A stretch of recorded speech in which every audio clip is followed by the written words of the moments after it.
दोस्तों Bihar technical service commission की तरफ से अंतर्गत ना 3 पोस्ट निकाले गए हैं। सबसे पहला जो है वर्कर इंस्पेक्टर का। तो इस वीडियो में हम बात करेंगे कि वर्कर इंस्पेक्टर का फॉर्म कैसे फिल करोगे। ये जो वैकेंसी निकाला गया है ना, ये कि न्यू वैकेंसी नहीं निकाला गया है, पहले वाले वैकेंसी को ही रीओपन किया गया है। तो इसमें जो पहले जो वैकेंसी आई थी ना 10th प्लस आईटीआई पे आया, सेम उसी वैकेंसी को ना रीओपन किया गया है। तो इसमें ना क्या कुछ आपका नोटिफिकेशन होने वाला है, क्या इसमें कुछ चेंजिंग हुआ है, क्या सीट में कुछ बदलाव हुआ है, या तो फिर क्वालिफिकेशन में कुछ चेंजिंग हुआ है, क्या इसके सर्वर में भी कुछ चेंजिंग हुआ है, और आप इसमें फॉर्म को कैसे फिल करोगे। तो इस वीडियो में मैं आपको एक संपूर्ण प्रोसेस बताने वाला हूँ, नोटिफिकेशन से लेकर के फॉर्म को फाइनल सबमिट तक आप कैसे करोगे। तो वीडियो में आपको लास्ट तक जरूर बने रहना है, क्योंकि इस वीडियो में मैं आपको एक फॉर्म फिल करके ही बताने वाला हूँ कि फॉर्म फिल करने में आपसे किसी भी प्रकार का मिस्टेक ना हो। तो वीडियो अगर आपको जरा सा भी हेल्पफुल लगे तो वीडियो को अपने दोस्तों में जरूर शेयर करिएगा, और आपने अभी तक हमारे चैनल को सब्सक्राइब नहीं किया है तो चैनल को सब्सक्राइब जरूर कर लीजिएगा, बेल आइकन को भी जरूर प्रेस करिएगा कि आने वाले हर एक वीडियो के नोटिफिकेशन आप पे सबसे पहले पहुंचे। तो इस फॉर्म को फिल करने के लिए और इसके नोटिफिकेशन को क्राइटेरिया को समझने के लिए हम लोग चलते हैं अपने कंप्यूटर के स्क्रीन पे। फॉर्म को फिल करने के लिए आपको आ जाना है इस वेबसाइट पे। इसका लिंक मेरे वीडियो के डिस्क्रिप्शन बॉक्स में मिल जाएगा, डायरेक्ट आप यहाँ पे आ सकते हैं। यहाँ पे आने के बाद देखिए इस मंथ में ना 3 वैकेंसियों को रिलीज किया गया है। सबसे पहला हो गया होटल मैनेजमेंट का, सेकंड में डेंटिस्ट का, और थर्ड में आपको वर्क इंस्पेक्टर का। तो अभी जो हम इस वीडियो में बात करेंगे ना वर्क इंस्पेक्टर का, बारी बारी से मैं दोनों वीडियो और लेकर के आऊँगा, उसमें बताऊँगा कि आप अगर उसके लिए एलिजिबल हैं तो उसमें आप फॉर्म को कैसे फिल कर सकते हैं।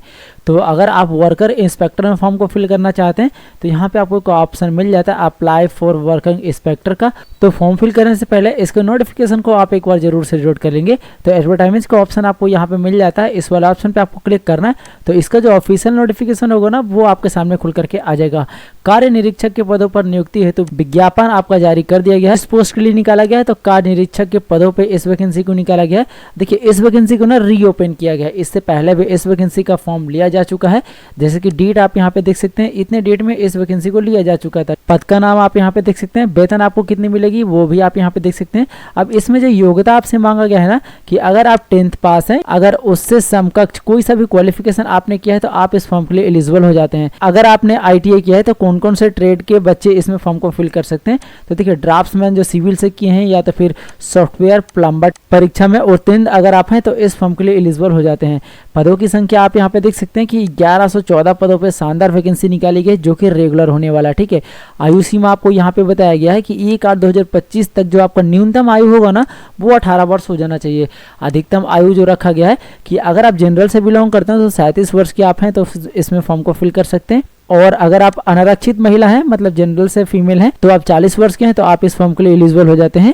अत्यंत पिछड़ा वर्ग पुरुष एवं महिला के लिए 40 वर्ष रखा गया है। ठीक है, अनुसूचित जाति अनुसूचित जनजाति पुरुष एवं महिला के लिए 42 वर्ष रखा गया है। अगर आप इससे अपर एज में आते हैं तो यहाँ पे आपको आरक्षण दिया गया है कि ऑनलाइन आवेदन के इंगित कॉलम में आरक्षण का दावा नहीं करने पर आरक्षण का लाभ नहीं मिलेगा। इस कास्ट के लिए क्या डॉक्यूमेंट आपको लगाना होगा, तो अगर आप SC/ST कैंडिडेट हैं तो आपको जाति प्रमाण पत्र और मूल निवास प्रमाण पत्र लगाना है। ठीक है, और अगर आप पिछड़ा वर्ग या तो फिर अत्यंत पिछड़ा वर्ग के उम्मीदवार हैं तो आपको क्रीमी लेयर रहित प्रमाण पत्र लगाना होगा जिसे आप NCL बोलते हैं। ठीक है, और यहाँ पे है कि मूल निवास प्रमाण पत्र जिसे डोमिसाइल या तो फिर निवास प्रमाण पत्र भी बोला जाता है, या तो फिर आवासीय भी आप बोल सकते हैं। और अगर आप आर्थिक रूप से कमजोर हैं यानी EWS में अगर आप फॉर्म को फिल करना चाहते तो आपको ना आय प्रमाण पत्र देना होगा और साथ ही एक निवास प्रमाण पत्र आपको देना होगा।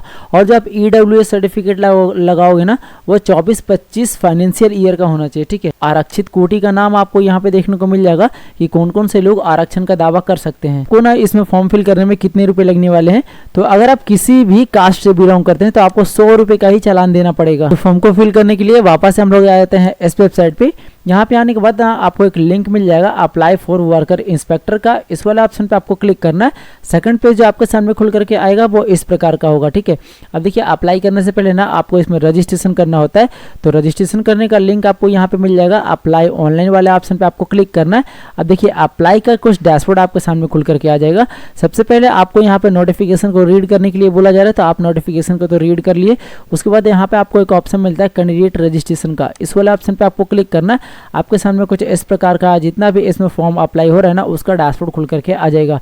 तो देखिए जैसे कि हम इस वीडियो में बात करें वर्कर इंस्पेक्टर के लिए, तो वर्कर इंस्पेक्टर के सामने यहाँ पे आपको दिखेगा अप्लाई का ऑप्शन, इस वाले ऑप्शन पे आपको क्लिक करना है।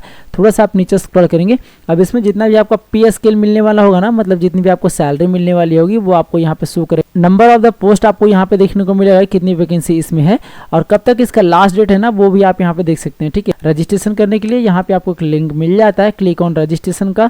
रजिस्ट्रेशन वाले ऑप्शन पे आपको क्लिक करना है, कुछ गाइडलाइंस आएगा, आप इसे पढ़ना चाहते हैं तो पढ़ सकते हैं, नहीं तो डायरेक्टली इसमें आप थोड़ा सा नीचे स्क्रॉल करेंगे, यहाँ पे एक आइकन मिलेगा, इस पे आपको टिक करना है, वो इधर की ओर आ जाएगा। उसके बाद आपको आई एक्सेप्ट वाले ऑप्शन पे क्लिक करना है, आपके सामने कैंडिडेट रजिस्ट्रेशन का फुल डैशबोर्ड खुल करके आ जाएगा। तो कैंडिडेट का फुल नेम आपको यहाँ पे फिल करना है, उनका फादर नेम आपको यहाँ पे फिल करना है, उनका मदर नेम आपको यहाँ पे फिल करना है, यहाँ पे आपको डेट ऑफ बर्थ फिल करना है। डेट ऑफ बर्थ में सबसे पहले आपको डे को चूज कर लेना होगा, जो भी आपका डे होगा, उसके बाद आप अपने मंथ को चूज करेंगे, उसके बाद आप अपने ईयर को चूज कर लेंगे, इस प्रकार से स्क्रॉल करके जो भी आपका ईयर होगा। ठीक है, जैसे आप ईयर को चूज कर लोगे आपका जो डेट ऑफ बर्थ होगा वो यहाँ पे शो करेगा।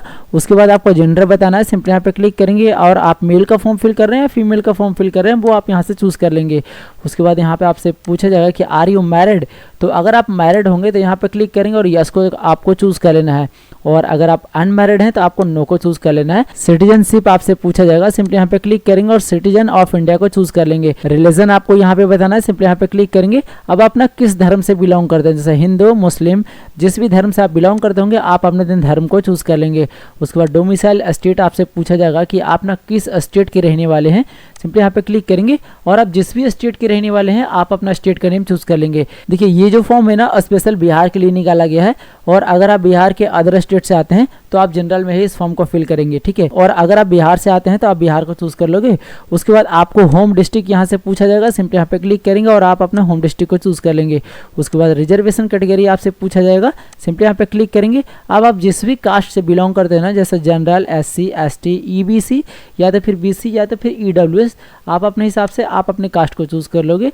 उसके बाद आप अपना मोबाइल नंबर यहाँ पे फिल करेंगे, आपको एक ईमेल आईडी यहाँ पे फिल करना है। अदर डिटेल का ऑप्शन आएगा, अब अदर डिटेल में आपसे ये पूछा जाएगा कि आपके फैमिली में ना कोई फ्रीडम फाइटर थे, तो सिंपली यहाँ पे क्लिक करेंगे, अगर होंगे तो यस को चूज करेंगे और डाटा को फिल करेंगे, और अगर नहीं है सिंपली नो को चूज कर लेंगे, ये कॉलम बंद हो जाएगा। और जिस व्यक्ति का फॉर्म फिल करना है अगर वो व्यक्ति विकलांग है 40% से कम, तो आपको यहाँ पे क्लिक करना और यस को चूज कर लेना है, और अगर वो विकलांग नहीं है सिंपली आपको नो को चूज कर लेना है। सर्विस डिटेल आपको यहाँ पे फिल करना है, अगर आप बिहार गवर्नमेंट में सरकारी कर्मी हैं या तो फिर नियमित हैं या तो फिर संविदा पे हैं, तो सिंपली आपको क्या करना है यहाँ पे क्लिक करना और यस को चूज कर लेना है। उसके बाद ना डिटेल आपको यहाँ पे फिल करना है, और अगर आप बिहार सरकार में एम्प्लॉय नहीं है किसी भी तरह से, तो सिंपली आपको क्या करना है यहाँ पे वापस क्लिक करेंगे और नो को चूज कर लेंगे, ये सारा कॉलम बंद हो जाएगा। उसके बाद ना आपसे परमानेंट एड्रेस पूछा जा रहा है, तो सबसे पहले जो आपसे पूछा जाएगा ना कि नेम ऑफ CEO मतलब केयर ऑफ, तो अगर आप मेल का फॉर्म फिल कर रहे हैं तो आप अपने फादर का नेम यहाँ पे फिल कर सकते हैं, और वैसी महिलाएं इसमें फॉर्म फिल कर रहे हैं जो कि शादीशुदा हैं तो आप अपने हस्बैंड का नेम यहाँ पे फिलअप कर सकते हैं। उसके बाद आपको विलेज या तो फिर हाउस का नेम यहाँ पे फिल करना है, स्ट्रीट नंबर या तो फिर पोस्ट ऑफिस का नेम आपको यहाँ पे फिल करना है। स्टेट आपका ऑटोमेटिक आएगा जो कि आपने ऊपर सिलेक्शन किया, उसके बाद डिस्ट्रिक्ट भी आपके ऊपर के अकॉर्डिंग आ जाएगा। यहाँ पे आपको ब्लॉक का नेम चूज करना है कि आप किस ब्लॉक के रहने वाले हैं, यहाँ पे क्लिक करेंगे और आप अपने ब्लॉक का नेम चूज कर लेंगे। उसके बाद पुलिस स्टेशन का नाम आपको यहाँ पे चूज करना है, सिंपली यहाँ पे क्लिक करेंगे। आप जहाँ पे भी आपका पुलिस स्टेशन होगा ना आप यहाँ से सर्च करेंगे इस प्रकार से, और आप अपने पुलिस स्टेशन का नाम को चूज कर लेंगे। उसके बाद विलेज नेम आपको यहाँ पे चूज करना है, तो ये ऑप्शनल है, आप यहाँ पे चूज भी कर सकते हैं या तो फिर नहीं भी चूज कर सकते हैं, ये आपके अकॉर्डिंग है। यहाँ पे आपको अपना एरिया पिन कोड फिलअप करना है, यहाँ पे क्लिक करेंगे। अब जो भी आपका एरिया पिन कोड होगा ना आप अपने अकॉर्डिंग फिल कर लेंगे। क्वालिफिकेशन डिटेल आपको यहाँ पे फिल करना है, तो देखिए सबसे पहले ना आपको 10th का डिटेल फिलअप करना है, तो 10th आपने किस बोर्ड से क्वालिफाई किया आप अपने बोर्ड का नेम यहाँ से चूज कर लेंगे। उसके बाद 10th आपने किस ईयर में पास किया, सिंपली यहाँ पे क्लिक करेंगे और आप अपने ईयर को इस प्रकार से स्क्रॉल करके चूज कर लेंगे कि आपने 10th किस ईयर में पास किया। उसके बाद 10th का रोल नंबर आपको यहाँ पे फिल करना है। एवोल्यूशन टाइप आपको भी यहाँ पे बताना है, सिंपली यहाँ पे क्लिक करेंगे। अब आपके मार्कशीट में ना मार्क्स बेसिस आप फिलअप करना चाहते हैं या तो फिर परसेंटेज से या तो फिर ग्रेड पॉइंट से या तो फिर पॉइंट सिस्टम से या तो फिर CGPA से, आप अपने हिसाब से चूज कर लेंगे। जैसे मैं मार्क्स बेसिस पे फिलअप करना चाहता हूं तो मैं मार्क्स को चूज कर लेता हूं। उसके बाद ना ऑप्टेन मार्क आपको यहाँ पे फिल करना है, कितना नंबर आपका आया जब आप 10th का एग्जाम दिए, ठीक है। उसके बाद मैक्सिमम आपको यहाँ पे फिल करना है कितने का आपका एग्जाम हुआ, फिल करने के बाद साइड में कहीं पे भी क्लिक करेंगे, परसेंटेज आपका ऑटोमेटिक निकल के आ जाएगा। उसके बाद डिवीजन आपको यहाँ पे बताना है कि आपको फर्स्ट डिवीजन है, सेकंड डिवीजन है, थर्ड डिवीजन है, आप अपने हिसाब से चूज कर लेंगे। और अगर आप इंटरमीडिएट का भी डिटेल फिलअप करना चाहते हैं तो इस वाले आइकन पे आपको क्लिक करना है, इंटरमीडिएट का बॉक्स खुल करके आ जाएगा, आप अपने हिसाब से इसे भी चूज कर लेंगे। और अगर आप इस डिटेल को नहीं फिलअप करना चाहते हैं तो इस कॉलम को आपको चेक मार्क नहीं करना है, ये बंद हो जाएगा। उसके बाद आपको ITI का डिटेल यहाँ पे फिल करना है, तो यहाँ पे आपको क्वालिफिकेशन नेम दिया हुआ रहेगा, डिग्री या तो फिर ट्रेड का नेम यहाँ पे चूज करना है। सिंपली यहाँ पे क्लिक करेंगे तो जैसे कि मैंने नोटिफिकेशन में आपको बताया कि अगर आपने ITI किया है तो किन किन ट्रेड से अगर आपने किया है तो इस फॉर्म के लिए एलिजिबल है, तो आप अपने हिसाब से ट्रेड को चूज कर लेंगे। यहाँ पे आपसे ये बोला गया कि जो आपने क्वालिफिकेशन किया है क्या उसके बारे में आपके पास ज्ञान है, सिंपली यहाँ पे क्लिक करेंगे, यस को चूज कर लेंगे। उसके बाद यूनिवर्सिटी या तो फिर कॉलेज या तो फिर इंस्टीट्यूट का नेम आपको यहाँ पे फिल करना है, जिस भी इंस्टीट्यूट से आपने ITI क्लियर किया होगा। उसके बाद पासिंग ईयर आपको यहाँ पे फिल करना है। उसके बाद ना ग्रेड सिस्टम आपको यहाँ पे बताना है, सिंपली यहाँ पे क्लिक करेंगे। देखिए अगर आप सिर्फ परसेंटेज फिलअप करना चाहते हैं तो यस को चूज करना है आपको, यहाँ पे सिर्फ परसेंटेज का कॉलम खुल करके आ जाएगा। और अगर आपको ऑब्टेन मार्क्स और मैक्सिमम मार्क्स दोनों फिलअप करना है, सिंपली यहाँ पे क्लिक करेंगे और नो को चूज कर लेंगे। अब देखिए जितना आपका ITI में मार्क्स आया ना, सिंपली यहाँ पे क्लिक करेंगे और आप इसे फिलअप कर लेंगे। अब जितने का आपका एग्जाम हुआ मैक्सिमम मार्क्स आपको यहाँ पे फिल करना है, तो यहाँ पे क्लिक करेंगे। अब जितने का आपका एग्जाम हुआ आप अपने हिसाब से यहाँ पे फिल कर लेंगे। साइड में आपको कहीं पे भी क्लिक करना है, परसेंटेज आपका ऑटोमेटिकली निकल के आ जाएगा। उसके बाद ये कैप्चा यहाँ पे आपको फिल करना है और वैलिडेट एंड प्रीव्यू वाले ऑप्शन पे आपको क्लिक करना है। तो आपके सामने ना आपके फॉर्म का पूरा प्रीव्यू यहाँ पे शो करेगा, तो आप इसे एक बार रीचेक कर लेंगे कि अगर आपके फॉर्म में कुछ मिस्टेक रहा तो आप इसे इसमें थोड़ा सा नीचे आप स्क्रॉल करेंगे और यहाँ पे आपको एक एडिट का ऑप्शन मिलेगा, इस पर क्लिक करके आप इसे एडिट कर लेंगे। और अगर आपका ये सारी चीज़ सही रहा तो डिक्लेरेशन को चेक मार्क करेंगे, यहाँ पे आपको एक सबमिट का ऑप्शन मिलेगा, इस पर आपको क्लिक करना है।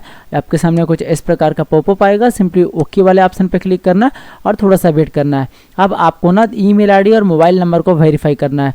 इसे वेरीफाई करने के लिए यहाँ पे आपको एक लिंक मिल जाता है वेरीफाई ईमेल ID का, इस वाले ऑप्शन पे आपको क्लिक करना है।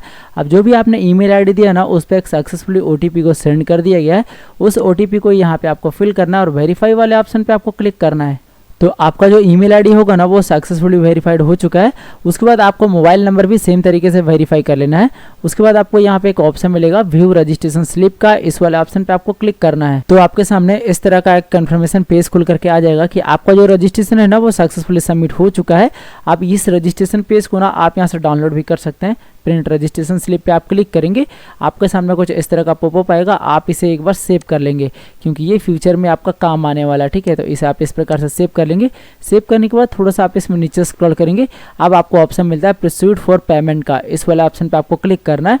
क्लिक करने के बाद थोड़ा सा आपको वेट करना है, तो आपके सामने मल्टीपल पेमेंट का ऑप्शन आ जाएगा। जैसे आपके पास क्रेडिट कार्ड है, डेबिट कार्ड है, इंटरनेट बैंकिंग है, UPI है, आप अपने हिसाब से सिलेक्शन करके यहाँ पे पेमेंट प्रक्रिया को कंफर्म कर लेंगे। जैसे ही आपका पेमेंट सक्सेसफुल हो जाता है तो यहाँ पे आपको एक ऑप्शन मिलेगा सबमिट एप्लीकेशन फॉर्म का, इस वाले ऑप्शन पे क्लिक करेंगे।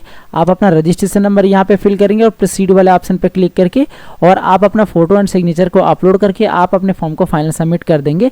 और जैसे आप फाइनल सबमिट करोगे आपका एक प्रिंट निकल के आ जाएगा, वहां से आप अपने फॉर्म का प्रिंट ले लेंगे। तो फ्रेंड्स इस प्रकार से बिहार टेक्निकल सर्विस कमीशन में जो वर्कर इंस्पेक्टर की जो वैकेंसी आई है आप फॉर्म को फिल कर सकते हैं, वो भी बिना किसी भी प्रकार के मिस्टेक के।